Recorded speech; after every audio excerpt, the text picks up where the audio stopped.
ఏరువాక పౌర్ణమి సందర్భంగా అలాగే ముఖ్యంగా మన ఈ యొక్క ఏఆర్ఎస్ పార్టీ జేకేఆర్ 365 రోజులు రైతు రిలే నిరసన దీక్ష కొనసాగడం జరుగుతూ ఉంది.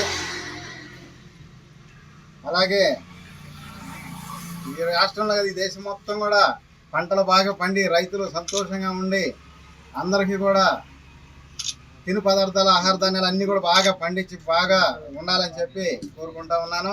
వ్యాపారస్తులు కానీ రైతులు కానీ రైతు కూలీలు కానీ ముఖ్యంగా మన మీడియా మిత్రులందరికీ కూడా నమస్కారం అండి. ఒకసారి అయితే ఈ యొక్క సెకండ్ పూలింగ్ మీద ఇంకా ఎటువంటి స్పష్టత అయిన హామీ రావట్లేదు. వాళ్ళు డబ్బులు ఇవ్వకుండా ఊరికి తీసుకొని ఏదో రూపాయికి 10 రూపాయలకి అమ్ముకుందాం అనే ఆలోచనలోనే బినామీ కంపెనీ తీసుకొస్తున్నారు తప్ప మరి పక్క రాష్ట్రాల్లో కూడా 237 కోట్లకి 300 కోట్లకి ఆ విధంగా భూములు అమ్ముకుంటా ఉన్నారు ఏలపాట పెట్టి. మరి మన రాష్ట్రంలో మాత్రం దౌర్భాగ్యం ఏంటంటే రైతుల భూములు వరకేయాలి, ప్రజల డబ్బులతోనేమో ప్రజాధనంతో రోడ్లు వరకు వేసుకోవాలి, వాళ్ళు మాత్రం బినామా కంపెనీకి 10 రూపాయలకి అమ్ముకోవాలి. అంటే నాకు ఏ పార్టీ ఏ నాయకుడు వ్యతిరేకం కాదు, మీరు చేస్తున్న పనులు మాత్రం బాగోలా. మీ యొక్క కూటమి ప్రభుత్వం ముఖ్యంగా టీడీపీ దౌర్జన్యం దాడులు నేను చెప్తున్నా ఒకే రకంగా ఉండదు. కూటమి నుంచి టీడీపీ జెండా పీకేసి వైసీపీ జెండా పాతి టైం వచ్చింది. దాంట్లో ఆ రోజు మీకు ఉంటుంది మామూలు కాదు. ఎందుకంటే మీరు మీకోసం పనిచేయట్లా, లక్షల కోట్లు దోసుకోవడానికి పనిచేస్తున్నారు. మీరు అందరిలాగే రాజకీయాలు చేసుకోవచ్చు కదా, ప్రత్యేకంగా మీకు దాడులు రాజకీయాలు దేనికి? దొంగ రాజకీయాలు, దోపిడీ ప్రభుత్వాలు అవసరం మీకు? ఏ విధంగా టార్చర్ చేస్తున్నారు జనాలు ఈ రాష్ట్రంలో నేను బాగా మొత్తం చూస్తూనే ఉండా. మళ్ళీ తిరిగి బాల్ మనం ఎంత స్పీడ్తో కొడితే రెట్టింపు స్పీడ్తో మళ్ళీ అదే స్పీడ్తో మీకే తగిలిద్ది. అర్థం చేసుకోండి. ఎందుకు చెబుతున్నానంటే ఈడ రాజధాని అమరావతి అంటే ఎవడప్ప సొత్తు కాదు, ఇది కులం పార్టీ కాదు, లేకపోతే ఒక కులం రాజధాని కాదు. ఆంధ్రప్రదేశ్ రాజధాని అంటే 5 కోట్ల మంది ప్రజల రాజధాని, ప్రజా రాజధాని. అన్ని రాష్ట్రాల్లో అన్ని పార్టీలు కలిసి పని చేసుకుంటున్నాయి. ఈ దౌర్భాగ్యం ఈ రాష్ట్రంలో ఏం గత్తర వచ్చిందని అన్ని పార్టీలు కలుపుకొని పని చేసుకోవచ్చుగా. నేను నా పార్టీ నా కులం కాదు కావాల్సింది. ఇక్కడ 5 కోట్ల ప్రజల్లో జనం ఉన్నారు, 5 కోట్ల మంది ప్రజల మనోభావాలు దెబ్బతిన్నాయి. మాట్లాడితే మా పార్టీ మా రాజధాని మా అమరావతి ఏం మాది కదా, అందరిది కదా. ఏమో మీరు 5 ఏళ్ళు దీక్ష చేశారు, ఏం సాధించారు చెప్పండి. నేను ఒక్క సంవత్సరంలో జగన్ గారిని విశాఖ నుంచి విజయవాడ తీసుకొచ్చా, కర్నూలు నుంచి గుంటూరు తీసుకొచ్చా మావిగన్ పేరుతో. ఆల్రెడీ మచిలీపట్నం అంటే ఔటర్ రింగ్ రోడ్ ఆడదాపు అయితే డెవలప్ అయింది. అక్కడ మామూలుగా ఇది ఉంది కాబట్టి పోర్ట్ ఏరియా ఓకేనా. అయితే మీరు 5 ఏళ్ళ ఏం సాధిలేకపోయారు, నేను ఒక్కడిని సాధించా. మీరు 5 సంవత్సరాలు ఏం చేశారు? ఎన్ఆర్ఐ దగ్గర ఫండ్స్ తీసుకొచ్చుకొని సగం జేబులో వేసుకొని సగం ఏమో ఖర్చు పెట్టి చేశారు. మీ పార్టీ కోసం చేసుకున్నారు. మీరు రైతుల కోసం చేశారా? రైతుల కోసం చేస్తే ఆనాడు అఖిలపక్ష సమావేశం ఏర్పాటు చేసి జగన్ ఒప్పియాలి చేశారా? మీరు అది రాజకీయం తెలుసా మీకు? 40 ఏళ్ళు 50 ఏళ్ళు అనుకున్నారు. మీకు తెలుసా? అపోజిషన్ నాయకుడిని పిలిచి మాట్లాడుకునే అవకాశాలు లేవా మీకు? మోడీ గారు వినలేదంటాడు. మరి మోడీ గారు ఇప్పుడు ఎట్టున్నాడు చెప్పండి. అంటే మీరు రాజకీయ స్వార్థాల కోసం అయితే మోడీ పవన్ కళ్యాణ్ అందరూ అంటారు. అదే కానీ మామూలుగా ప్రజల కోసం రైతుల కోసం అయితే వినరు వాళ్ళు.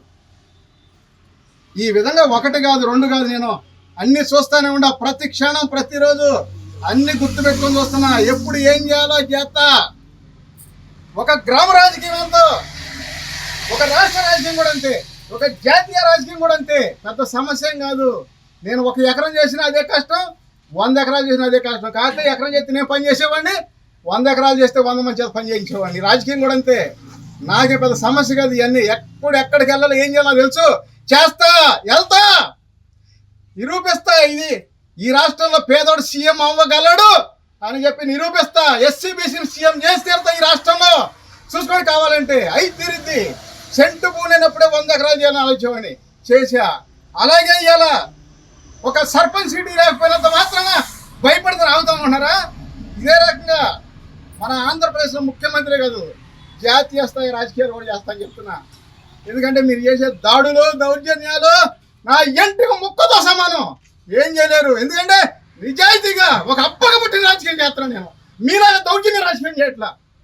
కావాలంటే చూసుకోండి ఏ రాజకీయం చేస్తున్నాం, ఎలాంటి రాజకీయం చేస్తున్నాం. మీలాగా దౌర్భాగ్య దోపిడీ రాజకీయాలు, దొంగ రాజకీయాలు చేయటంలా నిజాయితీగా నిప్పు లాంటి రాజకీయం చేస్తున్నాం. ఎందుకంటే నేను నిజాయితీగా ప్రజల కోసం కష్టపడి పనిచేయాలి, ప్రజల్ని సీఎం చేయాలి. పేదోడు సీఎం చేస్తే ఎలా ఉంటుందో చూపించి తీరుతానని చెప్పి నేను చెబుతున్నా. అలాగే మరి ఈ ప్రాంతంలో లోన్లు రైతులు భూములు లాక్కోవాలి, అమ్ముకోవాలి. రైతులకి ఎక్కడైనా సరే ఒక లోన్ కొత్త ఇస్తున్నాడా? కూలింగ్ తీసుకున్నారు. కూలింగ్ తీసుకున్న ల్యాండ్లో గజానికి 5,000 10,000 లోన్లు ఇవ్వాలి కదా గజానికి. మరి లోన్లు ఇచ్చారా? వాడు భూములు అయితే ఊరకనో కానీ వాడు లోన్లు వద్దు.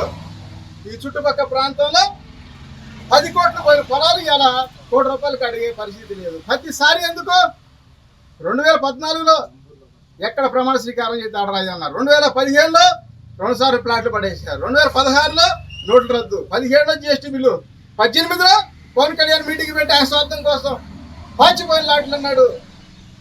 మరి ఈ యొక్క సూట్ కేసులు బాబు చంద్రబాబు పెద్దబాబులు అన్నాడు. ఎవరు స్వార్థాలు చూపిస్తే ప్రజలు ఏమైపోవాలి? అలాగే 2019లో ఇంకొక ఆయన గెలిచాడు. ఆయన 14లో ఏం చెప్పాడు? ఇదే రాజధాని మాకు ఇష్టమే అన్నాడు కదా. మరి 3 రాజధాని అన్నాడు. సరే ఏదో అయిపోయింది, ఆయన దగ్గర శాస్త్రి చేశారు కదా ప్రజలు. మళ్ళీ 20లో ఫస్ట్ కరోనా, 21లో సెకండ్ కరోనా. ఈ రాజధాని అంతా కూడా ఎన్నో ఇబ్బందులు పడుతూ ఉంటే నీకు పట్టదు. పోయి చేపల కూర తిప్పుకోను, కుర్తి నీళ్ళు తిప్పుకోను, చేపల కూర వండా. నేను చిన్నప్పుడే పని చేసుకోలేదా? లేదా మీ నాన్న మేమ పని నేర్పలేదా మీకు? ఇప్పుడు అవసరమా? కళ్ళు దాగా తాటి ముంజలదేనా? ఏమాది వాలంటీర్ 3 ఏళ్ళు ఇస్తే వారలేకపోయావు. వాళ్ళు పంచుతారు కదా పెన్షన్. మీరు పంచేది పెన్షన్లు మీ డబ్బా, ఎవడబ్బా సొత్తు? మీరు చేస్తే ప్రజలకు కష్టం అయ్యేది, ప్రజలు కట్టిన ట్యాక్స్లు అయ్యాయి, వాడు పంచుకుంటారా? మీరు పంచేది మాట్లాడితే డబ్బులు 1 కాదు 2 కాదు, మొత్తం టోటల్ తప్పు. ఏదో రోజు ఉత్తరప్రదేశ్లో ఎస్పీ బీఎస్పీ బీజేపీ ఎలా వచ్చిందో ఈ రాష్ట్రంలో కూడా ఇలాగే ఈ కుల రాజకీయాలు మండిపోయి మళ్ళీ ఏదో ఒక కొత్త పార్టీ మాలంటోడు వచ్చి ఈ రాష్ట్రానికి న్యాయం జరిగింది. ఆ రోజు ప్రతి కుటుంబం 10 కోట్ల ఆస్తి పనులు అవుతారు, అయి తీరుతారు. చూడండి, కావాలంటే సాధ్యం అనుకుంటే ఏదైనా సాధ్యమే, సాధ్యం కాదు అనుకుంటే ఏది సాధ్యం కాదు. ఎందుకంటే నేను చాలా రకాలుగా చూస్తున్నా. ఏదో ఉడత ఊపులకి బెదిరింపులకి భయపడి మానేస్తాడు పార్టీ అనుకున్నారు కావాలా. ఎక్కడ భయపడను, బాధపడను, ఇంకా ఆలోచన పెరుగుతాయి. మీరు ఒక్కొక్క మాట అనేటప్పుడల్లా నాకు 100 రకాల ఆలోచన పెరుగుతాయి. ఈ రాష్ట్రంలో కొన్ని 100 మంది ఉన్నారు 1,00,000 కోట్ల ఆస్తిపరులు. బీజేపీ లాంటి పార్టీ ఆహ్వానిస్తే అలాంటి 1,00,000 కోట్ల వాళ్ళందరూ వచ్చి ఒక్కొక్క నియోజకవర్గంలో ఒక్కొక్కరు పోటీ చేసి తగిన ఖర్చు పెట్టి ఈ రాష్ట్రంలో సింగిల్గా బీజేపీ అధికారంలో తీసుకొచ్చే అవకాశం కూడా ఉంది. నేను చెప్తున్నా గర్వంగా, ఇది పెద్ద సమస్య ఏం కాదు ఈ రాష్ట్రంలో. ఎందుకంటే ఈ కుల రాజకీయాలు పోవాలంటే ఈ రాష్ట్రంలో, ఈ దౌర్జన్యం దోపిడీ ప్రభుత్వాలు పోవాలంటే సింగిల్గా బీజేపీ రావాలి ఈ రాష్ట్రానికి. అప్పుడే ఈ రాష్ట్రం డెవలప్ అయింది. నేను మునుపు కూడా చెప్పా, రాజధానిలో ఫ్లైఓవర్ వేసిన దాకా డెవలప్ కాలా. వాస్తు ప్రకారంగా ఆ ఫ్లైఓవర్ కట్టారు, ఆమోద ముద్ర పడింది. అలాగే మోడీ గారు గోల్డెన్ బ్రిడ్జ్ అని చెప్పి